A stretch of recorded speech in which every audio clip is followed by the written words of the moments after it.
एक तरफ जहां योगी सरकार गायों की सुरक्षा, गायों के खाने, गायों के सुरक्षित जगह रखने के लिए गौशाला बनवा रही है। गांव-गांव में गौशालाएं बनाई गई हैं और उसमें उनके रख रखाव, उनकी सेफ्टी, उनकी सुरक्षा और उनके चारे की समुचित व्यवस्था के लिए लाखों रुपए का बजट योगी सरकार के द्वारा दिया जाता है।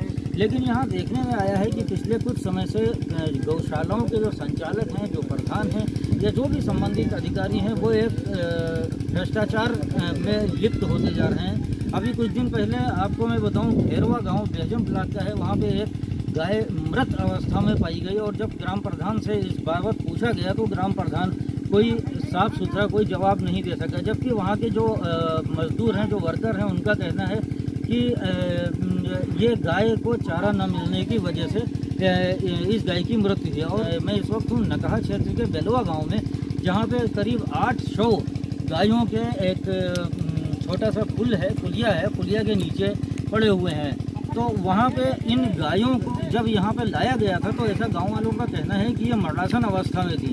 इसका मतलब अगर उनका तत्काल उपचार किया जाता तो ये गायों की ज़िंदगी को बचाया जा सकता है।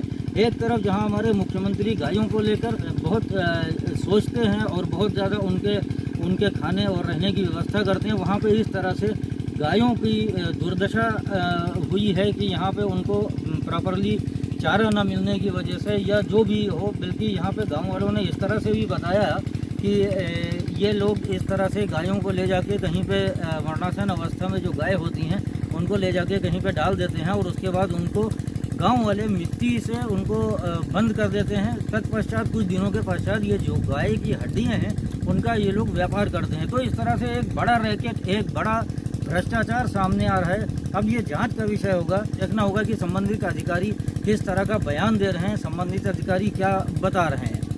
तो इसी के साथ मैं आपको बताऊंगा कि यहाँ के ग्राम प्रधान से मेरी जो बात हुई तो उन्होंने कहा कि ठीक है, मुझे इस बारे में बाबत अभी पता चला है और मैंने गायों को मिट्टी से बंद कर दिया है। सवाल ये है कि इतनी दूर यहाँ से गाय आई कैसे, उनको कौन लाया और उनको लाने के बाद किसने यहाँ पे इस तरह से डम किया और कौन लोग हैं जो इस तरह का भ्रष्टाचार कर रहे हैं, ये एक जांच का विषय है। जय हिंद, जय भारत, वंदे मातरम। परम पूज्य आदरणीय मुख्यमंत्री योगी आदित्यनाथ महोदय, उत्तर प्रदेश शासन। मैं श्याम किशोर गुप्ता, वीर सावरकर सर्वधर्म मानव सेवा समिति का उत्तर प्रदेश का संस्थापक अध्यक्ष हूँ जी महोदय। मैं आज इस वक्त जी ग्राम भानपुर जी के जो है गौशाला पे खड़ा हुआ हूँ, जो ये नकहा ब्लॉक का है जी और जिला लखीमपुर खीरी का है जी महोदय। जी जी जी इस ने आप जो देख रहे होंगे पीछे साइड में ये जो ऊंचे ऊंचे गड्ढे बने हुए हैं, गंध आ रही ये है। नहीं, इसमें गो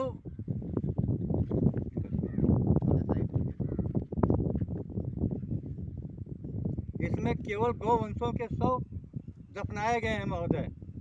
और इन 100 जब सड़ जाते हैं इस मिट्टी के अंदर तो यहाँ के गौशाला संचालक लखीमपुर खीरी के कसाईयों से मिलकर उनकी हड्डियों का व्यापार कर रहे हैं। मांस सड़ जाने के बाद गौ माताओं का ये लोग उसका मांस से हड्डी निकाल के उसका व्यापार कर रहे हैं महोदय।